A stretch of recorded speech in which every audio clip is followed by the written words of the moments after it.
पकावथी बखीर पसावथी निमाड़ सजनी। हमारे सासू जी हो हमारी सासू जी पकावथी बखीर पसावथी निमाड़ सजनी। अपने बेटवा के हो अपने बेटवन के देथी बखीर पतोहिया के माड़ सजनी।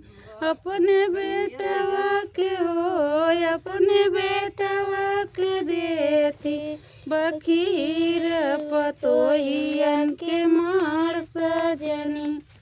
एक दिन आउत सैया हो एक दिन आउत सैया अपने ससुरारियत दवा लेत फेर सजनी। एक दिन आउत सैया हो एक दिन आउत सैया अपने ससुरारियत दवा लेत फेर सजनी। हमरे नैहरे में हो हमरे नैहरे में चूलिया गड़न बाओ सरवा दुआर सजनी।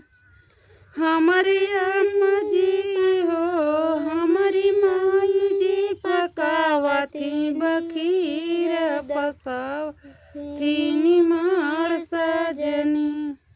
अपने बिटिया के हो अपने बिटिया के देती बखीर दमा दवा के माड़ सजनी।